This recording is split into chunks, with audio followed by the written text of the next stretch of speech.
la bonne histoire de faits divers, elle intéresse naturellement tout le monde parce qu'elle agite soit des peurs, soit des craintes qui sont des craintes générales, qui sont les craintes de tout le monde. Mais il faut plein d'ingrédients qui sont finalement ceux de la dramaturgie. Hein. Enfin, dans les films, on a exactement les mêmes éléments. Le fait divers, c'est un polar qu'on va raconter, c'est un polar du réel. Et pour moi, le fait divers le plus retentissant, le plus extraordinaire, le plus fascinant, c'est celui de Jean-Claude Roman.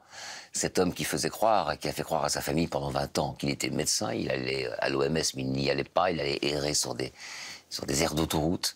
Il a fini par tuer tout le monde, toute sa famille. Il a pensé que la révélation du mensonge serait plus terrible encore que la mort, donc il leur a donné la mort.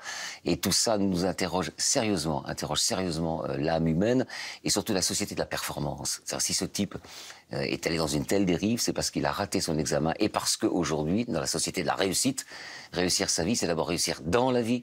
Et il a considéré qu'il n'avait pas réussi dans la vie, alors il a tué tout le monde.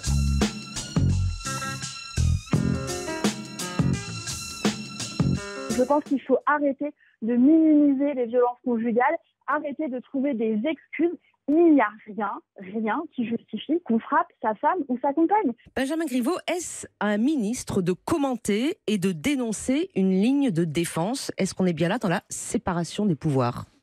Il y a un respect de la défense. Par définition, il n'y a pas de commentaire à faire sur les affaires en cours. Un ministre n'a pas à commenter une affaire judiciaire. Nous n'avons pas à commenter une affaire judiciaire. Moi, je me souviens, dans les années 70, j'étais gamin, mais ça m'avait frappé quand, je crois, le ministre de l'Intérieur, un certain Michel Poniatowski, avait parlé d'un justiciable en parlant du coupable. Il avait dit qu'il faut punir le coupable, la justice n'avait même pas statué. Donc là, on était dans une caricature d'intervention, mais... Voilà, c'est la question que vous posez, c'est la question de la séparation des pouvoirs, toujours. Elle est très importante et elle nous ramène encore à la notion de démocratie. Alors, des faits divers qui ont changé le cours d'une campagne politique, il y en a eu un, c'était le célèbre Papivoise qui avait été agressé chez lui et qui avait fait un peu basculer la campagne sur le thème de l'insécurité, etc. Le visage tuméfié par les coups, des traces de strangulation, Paul Voise est un miraculé. Ces deux agresseurs l'ont épargné, mais ils ont brûlé sa maison.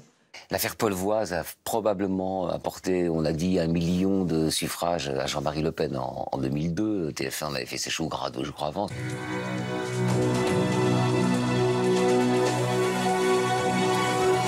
En tête, Jacques Chirac, 20% des voix. Énorme surprise, Jean-Marie Le Pen semble devoir être le second avec 17% des voix. Le risque quand un politique ou quand les politiques s'emparent d'un fait divers, c'est que ça, encore une fois, ça le tord, ça le biaise. Et nous, d'abord, ça nous gêne. Et ensuite, ça masque la réalité. Le politique, lui, il va prendre ce qui l'intéresse dans un fait divers, c'est-à-dire il va vouloir axer quelque chose sur l'insécurité, donc il va tirer un fait divers. On va parfois avoir tendance à l'exagérer quand on a un homme politique pour pouvoir justement s'en servir.